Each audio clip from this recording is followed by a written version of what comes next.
Greetings and welcome to another edition of Blue Smoke and Black Ink, the podcast of 30-minute sit-downs with some of America's greatest writers. Today's episode is a little different from most. There'll be no split screen because the subject of today's episode is a man who passed away in 1999. He died on my birthday, November 6th. So as I was busy celebrating my 56 years of life, he was ending his 59 years. So he's only a few years older than me, but I consider the man to be my guru, my inspiration, the man who taught me how to write crime novels. His name is George V. Higgins. Let me read you a chapter from my book about Higgins, from my book, Blue Smoke and Black Ink.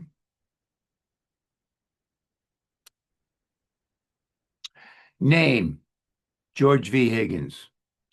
Nickname, Le Maestro de Dialogue.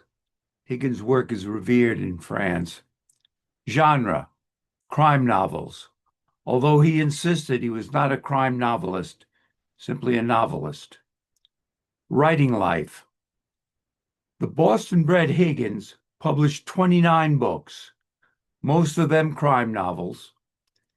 He is idolized among crime novelists for his searing, realistic, funny, and brilliant dialogue.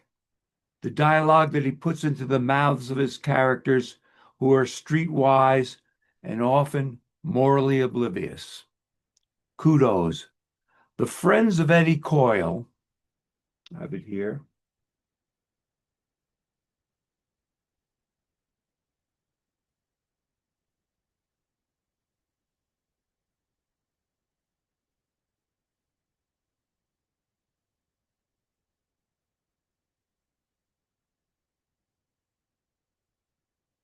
is considered, is considered by many to be the greatest crime novel of all time. I concur with that.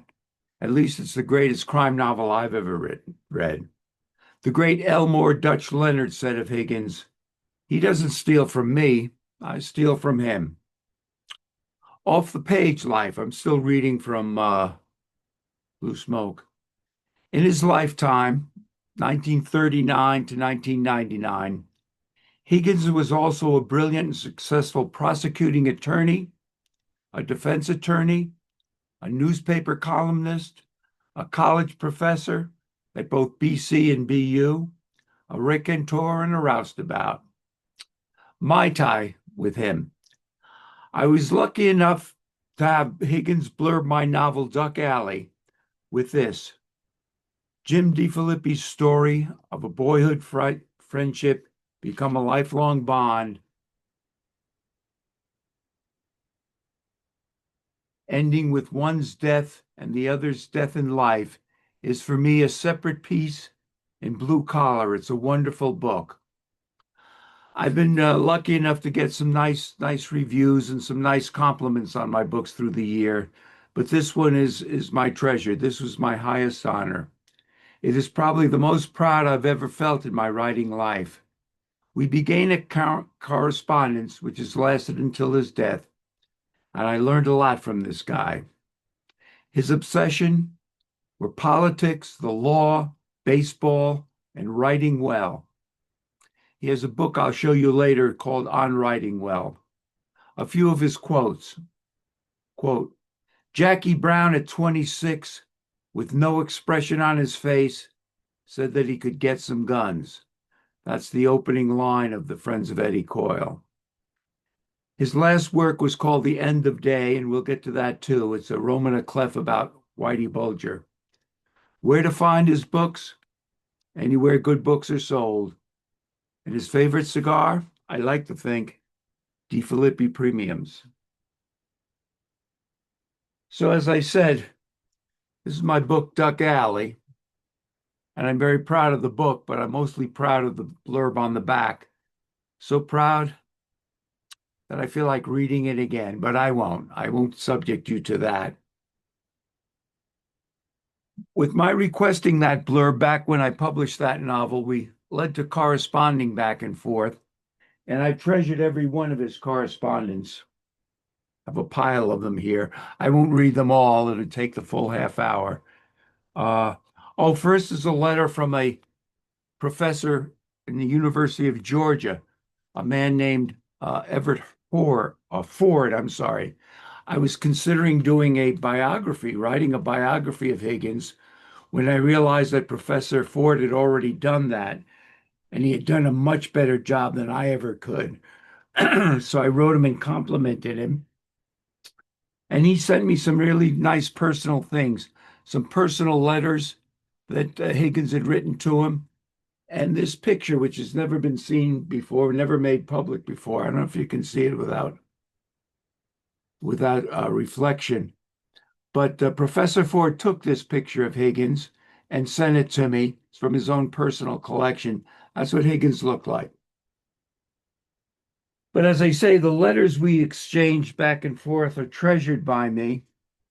Here's one where he says he loved Duck Alley and he wouldn't have reviewed it or even read it if he hadn't liked it. Higgins did not suffer fools gladly. He says, as you might rightly infer from my statement, I read the book last night. I liked it. Had I not have liked it, I would not have read it, but would have sampled it and then hurled it away with an oath. That was him. As I say, he did not suffer fools gladly. We'll get in later how he felt about the writer David Mamet and other writers, which is highly critical. But his letters are a treasure because he wrote letters like he wrote his novels, full of long, beautiful, well-constructed monologues. Here's one where he talks about Mamet, and he also talks about two of his, I don't know if they're vices or hobbies, gambling and sailing. He says he took some time answering my letter because it was sailing Buzzards Bay in some diamond quality weather, waters of the first water perhaps, but also I was also fitting in a visit to Saratoga, where we won 96 bucks and celebrated with $132 at Chanticleer in Dorset, proving once again I can't afford to get lucky. And a rather disappointing outlet at Tanglewood. Well, he goes on from there about how he was fucking things up just like the Red Sox infielders were fucking things up on the field. But he was a gambler. Funny thing about Mamet, he knows my editor and tells him every time they encounter each other in Manhattan how much he loves my work. And then he says, send me a copy of his newest one, will you? I might know a couple of people out on the coast who'd be interested in the screen rights. That seamy little shakedown went on for quite a while without my knowledge, for at least 2 years and three books. And then I found out I fluoresced and told Jack to cut it the fuck out. Mamet doesn't comp me 65 buck tickets to his plays, which I admire. He doesn't loan me his digs at the Sherry Neanderthal when I go to New York. I'll be damned if I can see why he should be exonerated for coughing up a double sawbuck when I put a new book out. So he wasn't a Mamet fan, a fan of his writings, but certainly not a fan of his generosity. Uh, this is a book. Here's another letter. Actually, this was an email. The last book Higgins ever wrote was called End of Day, fittingly, and it was a Roman à clef about Whitey Bulger, and it was brilliant. I won't read you the whole email, but you'll get the idea. Here's another letter where he says he's not a crime novelist. I nominated him for an award as a crime novelist, and he thanked me for the recognition, but he said I had wasted my time. And he said, I fear you've wasted your ballot.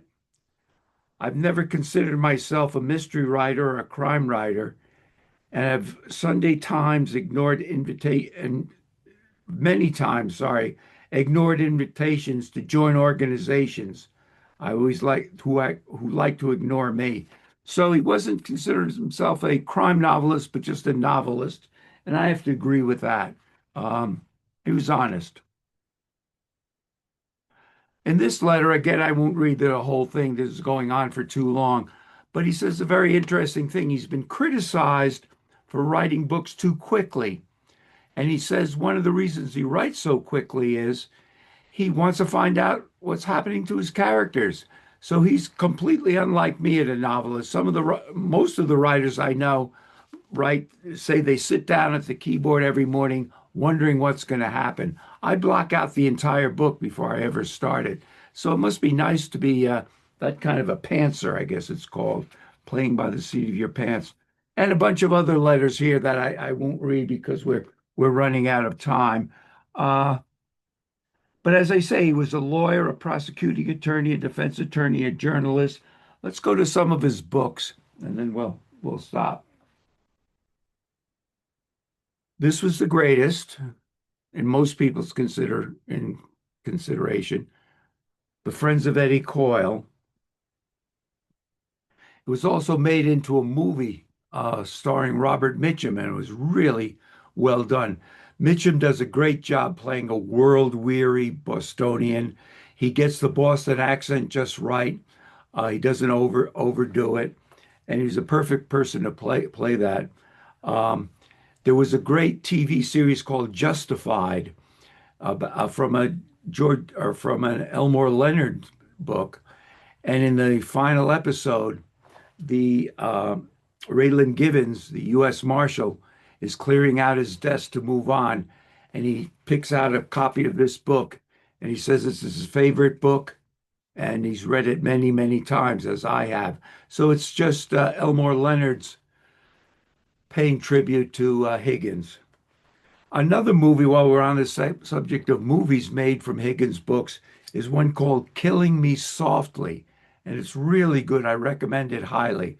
It stars Brad Pitt, James Gandolfini, Ray Liotta, the playwright Sam Shepard, a guy named Scoot McNairy. If you ever see a movie and Scoot McNairy is listed as one of the actors, watch that movie.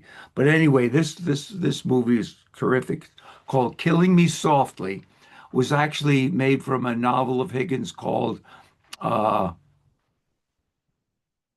Cooper's Game, I think. I might have that wrong, but it's really well done, really well casted. If I were to sit down and try to cast that movie, if I were given that job, I would have taken every single actor that they had in there. It was perfect. The only weak part of that movie was it was filmed in New Orleans. I have no idea why. It should have been filmed in Boston. But anyway, if you get a chance, watch that movie. It's called Killing Them Softly, not Killing Her Softly, which is another book or another movie, which is not as good, has nothing to do with Higgins. So let's see, let's go through some of his other books. There's another version of the Friends of Eddie Coyle. I have a lot of them. And listen to some of the people who blurb Higgins. Norman Mailer says, "What dialogue! Higgins may be the American writer who is closest to Henry Green. What I can't get over is that so good a first novel was written by the Fuzz, considering his being a prosecuting attorney." The great Ross MacDonald says, "The Friends of Eddie Coyle is the most powerful and frightening crime novel that I have read. It will be remembered long after this year, marking the debut of a fine original talent." So his fellow writers thought a lot of Higgins, obviously. This one I enjoyed a lot. I have a signed copy of it. It's called Sandra Nichols Found Dead. And some of the blurbs here, uh, let's see. The New Yorker says Higgins is uniquely blessed with a gift for voices, each of them as distinctive as a fingerprint. The New Republic says Higgins is flawless, never a false word, phrase, or rhythm. The Boston Globe says Higgins is an old hand at working us over, giving us our money's worth. The great novelist John Grisham says he's still the best. Mordecai Rickler, a writer of Balzacian appetite, trying to lift the lid off the human comedy. That kind of shows the unique, the universal appeal of this. And the New Republic said Higgins is flawless, never a false word, phrase, or rhythm. If you're a writer and you want to learn how to write, Higgins did do a good book on writing called On Writing, uh, a advice for those who write to publish or would like to. So if you get a chance, a lot of writers, Elmore Leonard did a very good book on how to write. Of course, Stephen King did, and here's Higgins' version of it. I would read all of those. Although to tell the truth, rather than reading the books on how to write, read the books written by those three guys, the novels written by them. And I think you'll learn more about writing than you would from getting their advice, although their advice is good too. Higgins, as I said, was a baseball fan, and he wrote this book, The Progress of the Seasons, about the Red Sox. I'm a Mets fan, but I noticed that John Updike was a Red Sox fan. He wrote a great essay about Ted Williams' last at bat when he hit a home run. The great presidential historian Doris Kearns Goodwin is a Red Sox fan. So I have a sneaking suspicion that the Red Sox have a more literate following than any Major League Baseball club. I have nothing to back that up, but I'm pretty sure that's correct.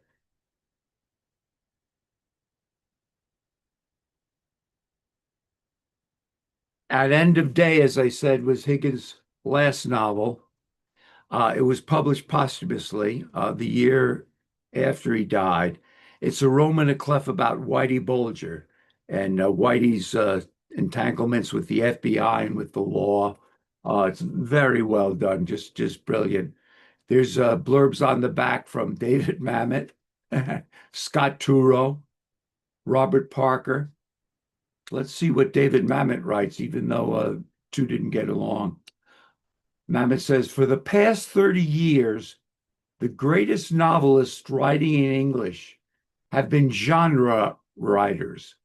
John Le Carre, George Higgins, and Patrick O'Brien. So, wow, Mamet doesn't waste his praise there. That's great at End of Day.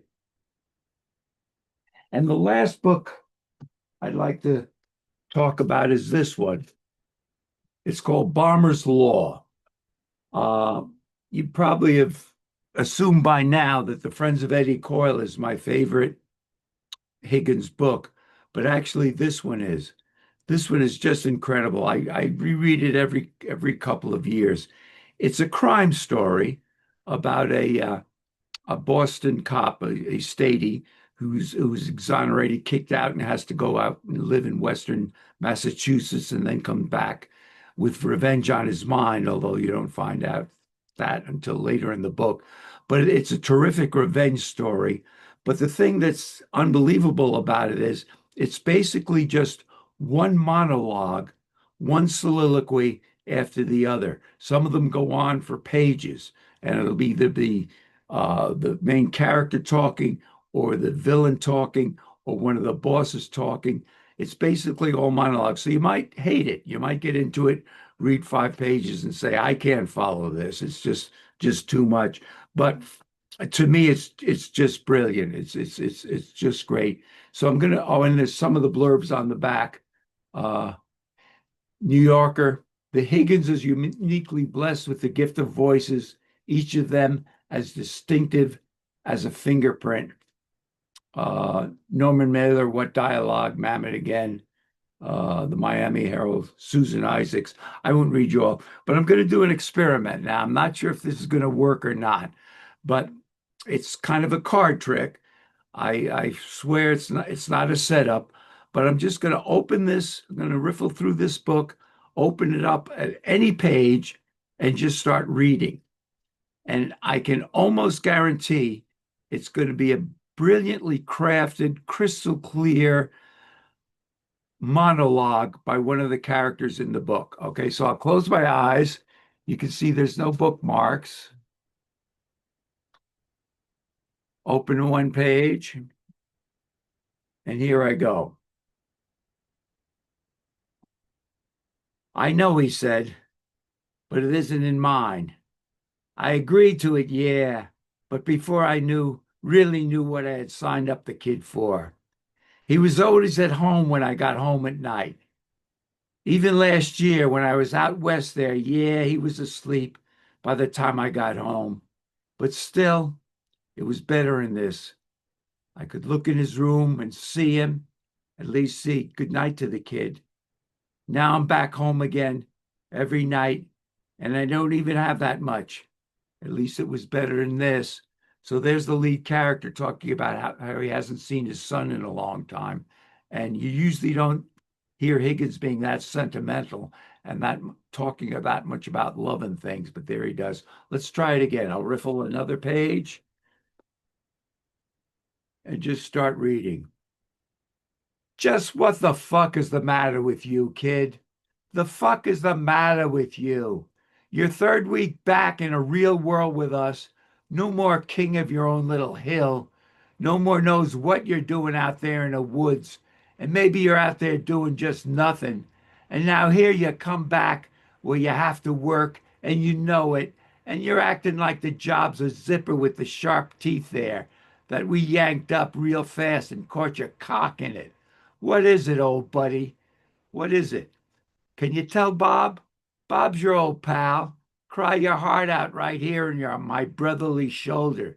You leave something sweet and precious out there in the woods, or maybe some sweet behind. What was out there? A little Red Riding Hood, maybe? Your own little Goldilocks sweatheart, all sorry and sad, all alone in the weeds when she heard her hero was a leaving. That's the villain of the piece talking to the hero when the hero gets back and joins the law enforcement agency right around Boston. So anyway, I probably went on enough about Higgins. I just want to leave with saying again, he made me the writer I am today. He's my idol. I just adore him. I wish he were around today. I'd actually have a bit of advice about Bomber's Law, my favorite book.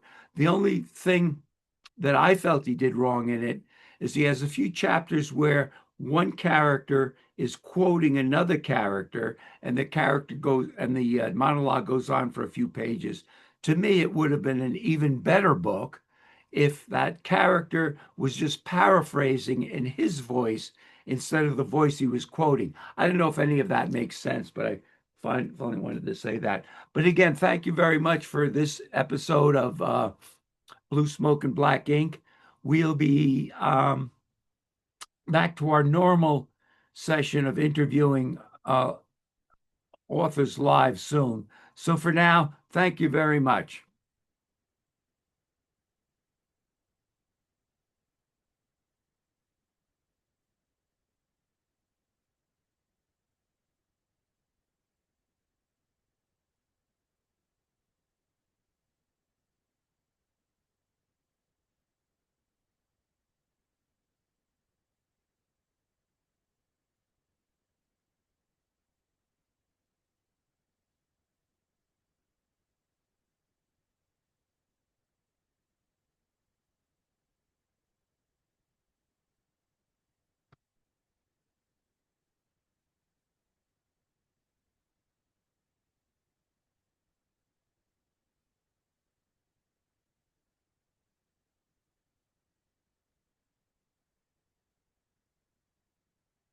Believe it or not, I've been thinking that this screen was a touch screen, and I've been touching the screen of my computer for the last 3 minutes instead of using my mouse to click. So goodbye, all.